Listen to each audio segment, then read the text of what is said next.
Assalamualaikum warahmatullahi wabarakatuh. Perkenalkan, nama saya Anissa Mutia Fakira dari kelas 5 HST Mut.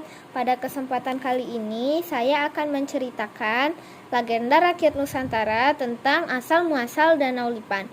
Cerita rakyat ini berasal dari cerita Kalimantan Timur. Pada zaman dahulu, hiduplah seorang putri yang memimpin kerajaan yang berdiri di Muara Kaman Ulu pada zaman dahulu.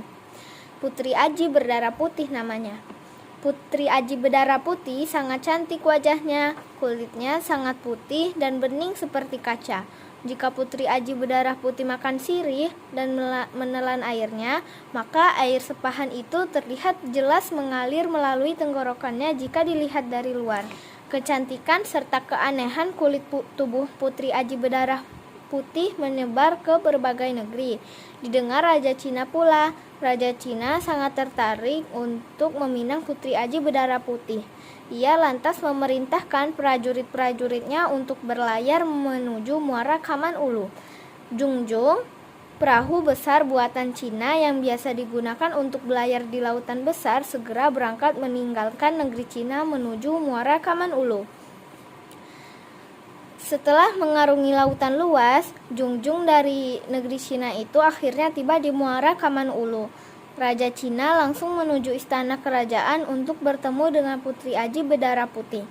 Raja Cina kian berhasrat untuk memperistri Putri Aji berdarah putih setelah langsung melihat kecantikan wajah dan keanehan kulit tubuh putri penguasa kerajaan di Muara Kaman Ulu itu.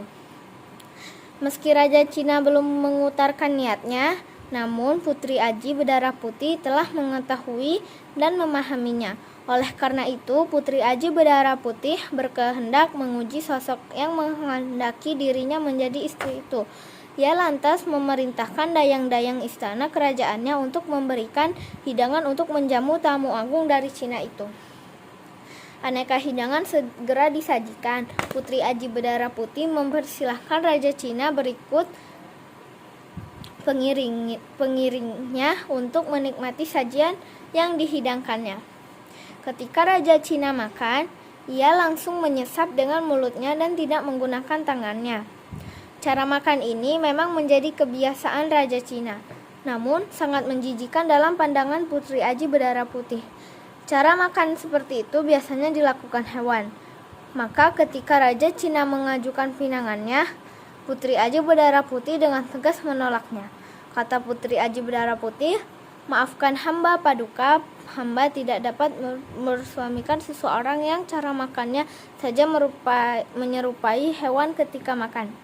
Mendengar penolakan Putri Aji berdarah putih itu membuat Raja Cina menjadi amat murka. Ia merasa sangat terhina karena penolakan Putri Aji berdarah putih merujuk pada cara makannya. Ia segera kembali ke jungjungnya.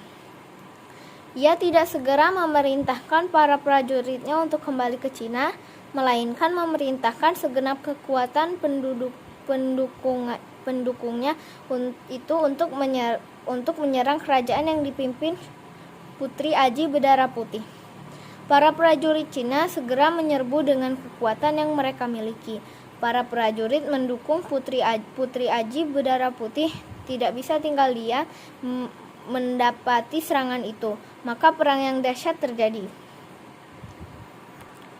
Para prajurit Cina berperang dengan ganas. Mereka terus merengsek maju.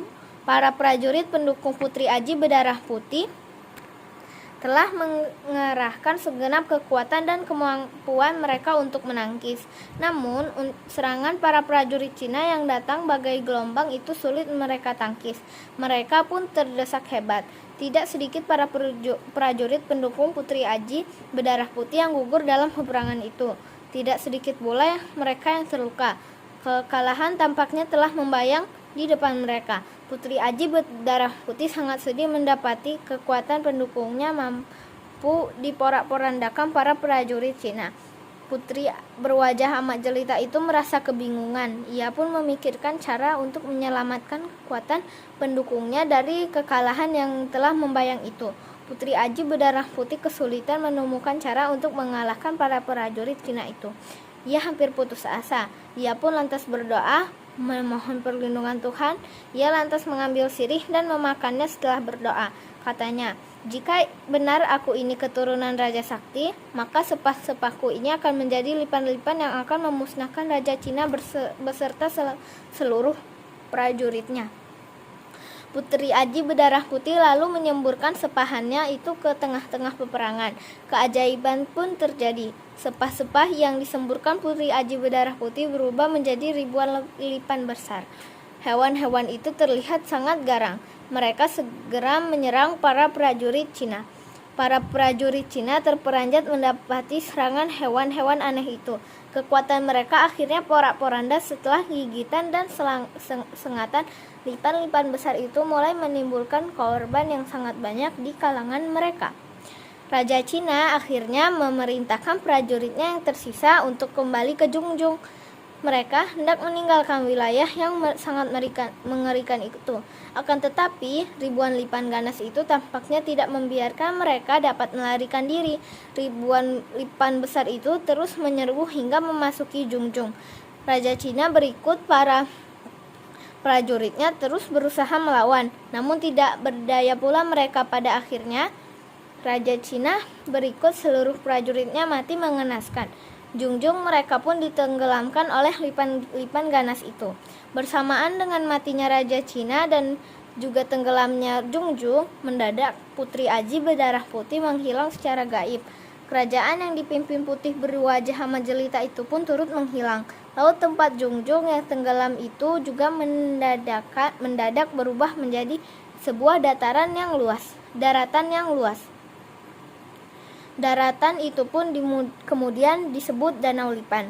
Pesan moral dari legenda rakyat Nusantara Danau Lipan ini, janganlah kita memaksakan kehendak kita kepada orang lain, karena kehendak kita belum tentu dapat diterima oleh orang lain. Selain itu, tidak baik pula bagi kita menghina adat atau kebiasaan orang lain. Sekian dari saya. Wassalamualaikum warahmatullahi wabarakatuh.